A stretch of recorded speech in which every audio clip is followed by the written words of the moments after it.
Why 5 a.m. is not about waking up.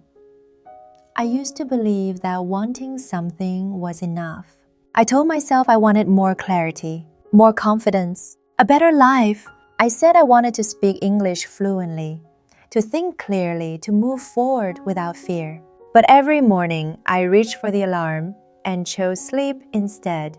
Just 5 more minutes. Those 5 minutes felt harmless, comforting, deserved. But here is the uncomfortable truth I had to face. Those 5 minutes were never just 5 minutes. They were a decision, and I was making it every single day without realizing it. Let me ask you something honestly. If your goals truly matter to you, why were they always the first thing you delayed? I'm not talking about waking up early to impress anyone. I'm not talking about productivity hacks or morning routines you post online and forget a week later. I am talking about the moment before the world wakes up. 5 a.m. Most people never see it.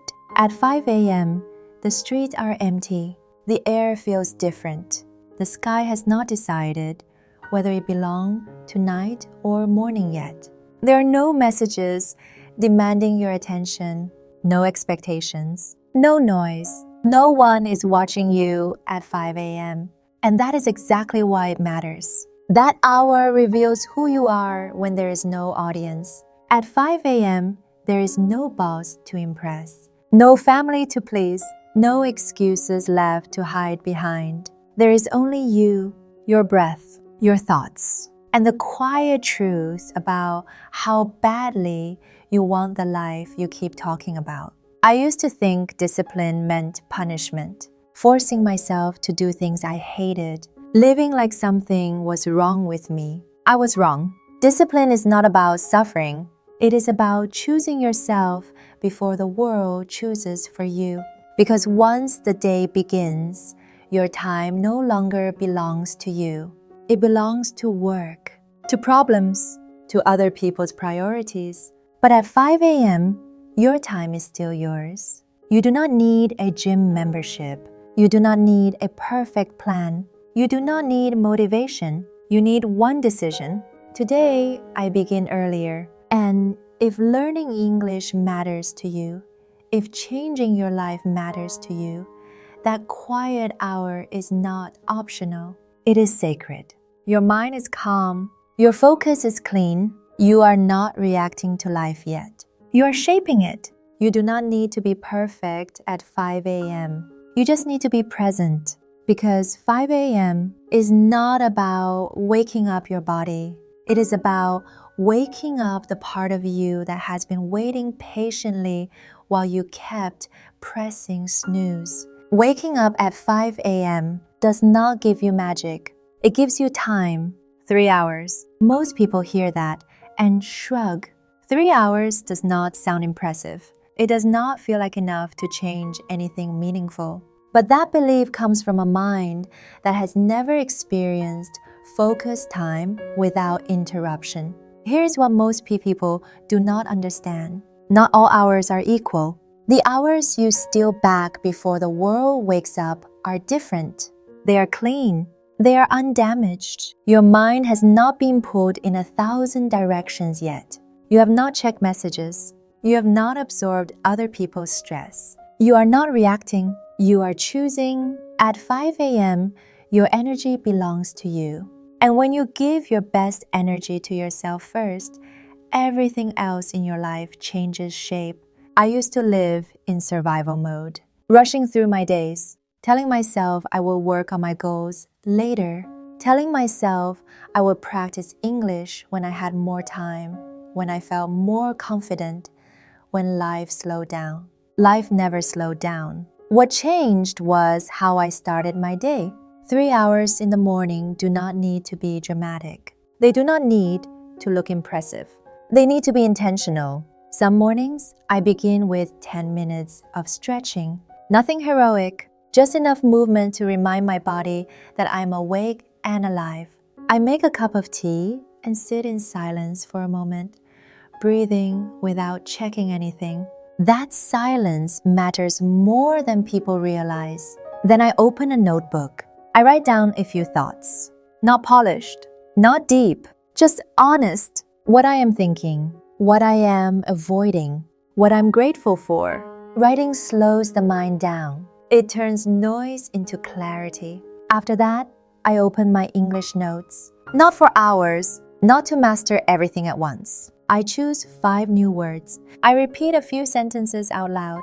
I listen to a short audio and let the language wash over me without pressure. Sometimes I sound awkward. Sometimes I mispronounce things. Sometimes my mind wanders. I keep going anyway, because progress does not come from perfection. It comes from repetition. When you practice English at 5 a.m., you are not fighting distractions. You are not competing with the world. Your brain is calm, focused, ready to absorb. This is when learning sinks deeper. 10 minutes becomes 20. 20 becomes a habit. Then I move my body again. A short walk. A simple workout at home. Nothing fancy. Just prove that I showed up for myself before anyone else asked anything from me. And then, before the day even begins, I sit down with the thing I have been avoiding. The project I kept postponing. The plan I was afraid to start. The work that requires thought, not urgency. 200 words. 1 page. 1 small step forward. That is it. And here is the part no one talks about enough. When you give yourself 3 focused hours in the morning, you stop telling yourself the lie that you do not have time. You realize something uncomfortable and freeing at the same time. You always had time. You just never protected it. Most people give their best energy to everyone else first. Then they wonder why their dreams feel heavy and distant at night. By the time they finally sit down to work on themselves, they are exhausted, distracted, empty, so they quit. And they call it reality. But when you start your day at 5 a.m., you reverse that pattern. You invest your clarity before it gets spent. You invest your discipline before it gets tested. You invest in yourself before the world takes over.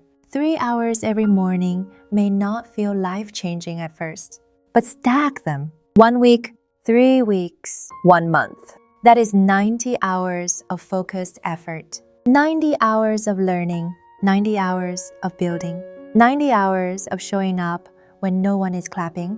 You could finish a short English course. You could build a habit of daily writing. You could strengthen your body and your mind at the same time. More importantly, you begin to trust yourself. You stop saying, I will start someday. You start saying, I already did something today. That changes how you walk through the rest of your day. You stop rushing. You stop feeling behind. You stop living with that quiet guilt that whispers, you should be doing more. Because you already did. Waking up early does not make life easier overnight, but it shifts you out of survival mode and into ownership. You stop waiting for permission. You stop waiting for motivation. You stop waiting for the perfect moment. You create momentum before the world interrupts you. And once you experience that kind of control, even quietly, it becomes very hard to go back to living on excuses. 3 hours every morning before anyone asks anything from you. That is not sacrifice. That is self-respect. For a long time, I believed discipline was something harsh, something rigid, something people with unnatural willpower force themselves to endure. I thought discipline was the opposite of freedom. That belief kept me stuck because the truth is uncomfortable, and most people avoid it for as long as they can. Discipline does not trap you. It frees you. What traps you is waiting. Waiting to feel ready. Waiting to feel motivated. Waiting for the perfect conditions that never arrive. Every time I told myself, I will do it when I feel like it, I was handing control of my life to my moods. And moods are unreliable leaders. They change with sleep, stress, weather, and fear. Discipline is not about being perfect. It is about being consistent when your feelings are undecided. Waking up at 5 a.m. taught me this lesson slowly, quietly, without speeches or slogans. Some mornings I felt strong. Other mornings I felt tired, heavy, resistant. The bed felt warm. The room felt cold. My mind offered 100 reasons to stay where I was. None of them sounded unreasonable. That is the moment discipline matters. Not when it is easy, not when motivation is high, but when no one is watching and you still choose to move. Every time I got up anyway, something subtle shifted inside me. I was no longer negotiating with myself. I was leading myself. That changes how you think. You stop asking, do I feel like it? You start asking, what needs to be done? That question removes drama from your life. Discipline simplifies decisions. It reduces noise. It replaces hesitation with clarity. This is especially true when learning something difficult, like a language. Learning English is uncomfortable at times. There are days when the words feel clumsy in your mouth, when your pronunciation sounds wrong to your own ears, when grammar rules blur together and confidence disappears. Motivation alone will not carry you through those days. Discipline will, sitting down anyway, listening to 5 minutes of English anyway, repeating one sentence carefully anyway, writing one paragraph anyway. Those actions feel small, almost invisible, but they compound. Discipline teaches your brain something powerful. It teaches it that you are reliable, that when you say you will do something, you follow through, even quietly, even imperfectly. That trust builds confidence from the inside out. Confidence does not come from applause. It comes from evidence. Evidence that you showed up yesterday. Evidence that you showed up today. Evidence that you will likely show up tomorrow. That is freedom. Freedom from guilt. Freedom from self-doubt. Freedom from the constant mental weight of I should have. When you practice discipline, you stop living in reaction mode. You stop chasing motivation. You stop blaming circumstances. You stop needing external validation to begin. You move first, and something else happens when you live this way. You become less afraid of hard things. Discomfort stops feeling like danger. It becomes familiar, manageable, temporary. You realize you do not need perfect conditions to make progress. You need a reason and a commitment you keep, especially when it is inconvenient. Discipline is a quiet agreement between who you are now and who you want to become. It says, I will show up early so I do not have to live with regret later. It says, I will struggle now so future conversations feel easier. It says, I will practice today so confidence has a place to grow tomorrow. This kind of discipline does not announce itself. It does not look impressive online. Most people will never know you are doing it. That is why it works, because it is not performative. It is personal. And over time, that quiet consistency reshapes your identity. You stop seeing yourself as someone who tries. You begin seeing yourself as someone who does. That shift is everything. Discipline gives you freedom, not by adding pressure, but by removing chaos. It frees your time because you stop procrastinating. It frees your energy because you stop carrying unfinished promises in your mind. It frees your confidence because you no longer depend on motivation to act. You become steady, and when you are steady, progress becomes inevitable. Waking up at 5 a.m. once feels brave. Doing it for a week feels powerful, but doing it long enough that it stops feeling like a decision is where real change begins. That is the difference between effort and habit. Effort is loud, habit is quiet. In the beginning, everything resists you. Your body feels heavy. Your thoughts argue back. The bed feels unusually comfortable. Your mind becomes very creative at finding reasons to stop. This is not for me. I can start next week. I'm already tired. Those thoughts are not signs that something is wrong. They are signs that something old is being challenged. The mistake most people make is believing those thoughts. A habit does not form because you feel ready.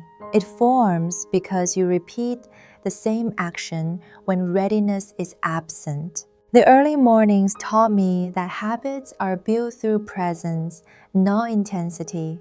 You do not need to wake up and run 10 kilometers. You do not need to meditate for an hour. You do not need to finish a full chapter of anything. You need to be awake and intentional. Drink a glass of water. Stretch your body. Open your English notes. Repeat 5 sentences out loud. Write 1 paragraph about your day. That is enough. Then you do it again the next morning, and the morning after that. At some point, something subtle happens. You stop negotiating. You stop asking whether you should get up. Your body moves before your thoughts catch up. That is a habit. Habits are stronger than motivation. They carry you on days when life feels heavy. They guide you when emotions fluctuate. They remove decision-making from moments when you are tired. This is why habits shape identity. You do not become disciplined by trying harder every day. You become disciplined by building systems that work even when you are not at your best. Consistency changes how you see yourself.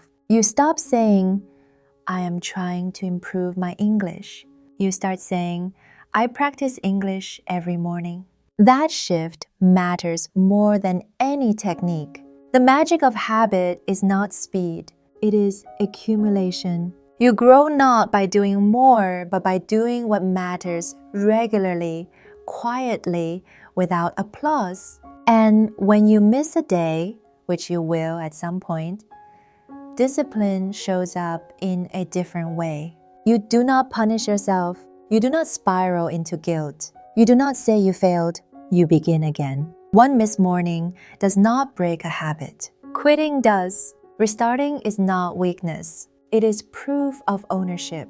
If English fluency is your goal, imagine what 30 early mornings can do. Imagine how different your confidence feels after 3 weeks of showing up, even imperfectly.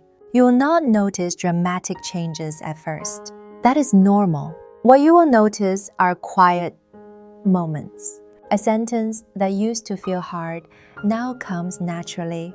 A conversation that once made you freeze feels manageable. A video you used to avoid now feels understandable. Those moments are easy to dismiss. Do not. They are evidence, and evidence builds belief. You're not just learning a language during those mornings. You are building character. You're practicing patience. You are strengthening trust with yourself. That trust carries into everything else. Work feels lighter. Decisions feel clearer. Excuses lose their power. Habits do not transform your life overnight. They transform the way you move through it. That is why this is not about 5 a.m. Specifically, it is about choosing a small, repeatable action that aligns with the future you want. 5 a.m. simply removes the noise. It creates space for you to meet yourself honestly, without distraction, without performance. And over time, that space becomes familiar, safe, productive. You wake up one morning and realize you are no longer forcing it. You are living it. Somewhere in the quiet, before the sun rises, there is a version of you waiting. Not the version that scrolls in bed, promising tomorrow will be different. Not the version that keeps postponing life with excuses that sound reasonable but lead nowhere. I am talking about the version of you that stands a little straighter, that moves with intention, that knows where it is going, even if the path is still forming. That version already exists. It is not waiting for permission. It is waiting for a decision. At 5 a.m., the world is still silent. There is no pressure to perform, no noise telling you who to be, no comparison, no rush, just you. And that small, honest voice inside that says, I am ready now. You do not need to prove anything to anyone. You do not need to transform your life overnight. You do not need to feel confident before you begin. You begin so confidence has somewhere to grow. When you choose to wake up early, not because you have to, but because you want to, something shifts. You stop running from your life and start creating it. You stop waiting for the right moment. You stop waiting to feel fluent before you speak. You stop waiting for motivation before you act. You practice anyway. You speak anyway. You show up anyway. And slowly, morning by morning, the change becomes visible. Your thoughts feel steadier. Your mind feels clearer. Your English improves, not in dramatic leaps, but in quiet realizations. Words that once felt heavy now come naturally. Sentences that once scared you now feel familiar. You begin to trust your effort. You begin to like who you are becoming. Because this was never just about waking up early. It was about waking up to yourself, to your responsibility, to your strength, to the truth that no one is coming to save you, but no one can stop you either. Tomorrow morning, when the alarm rings and the room is dark and the bed feels too soft, pause for a moment. Take a breath and choose yourself. Choose to rise. Choose to move. Choose to grow. Whisper to yourself, I deserve the life I am building. The most powerful changes do not happen in loud moments. They begin in silence, in commitment, in that single decision where you say, this time I will not give up on myself. So set your alarm, go to sleep a little earlier, and when 5 a.m. arrives, do not just open your eyes. Open your notebook. Open your mind. Open your future. The version of you that has been waiting has been patient long enough. Now it is your turn to show up.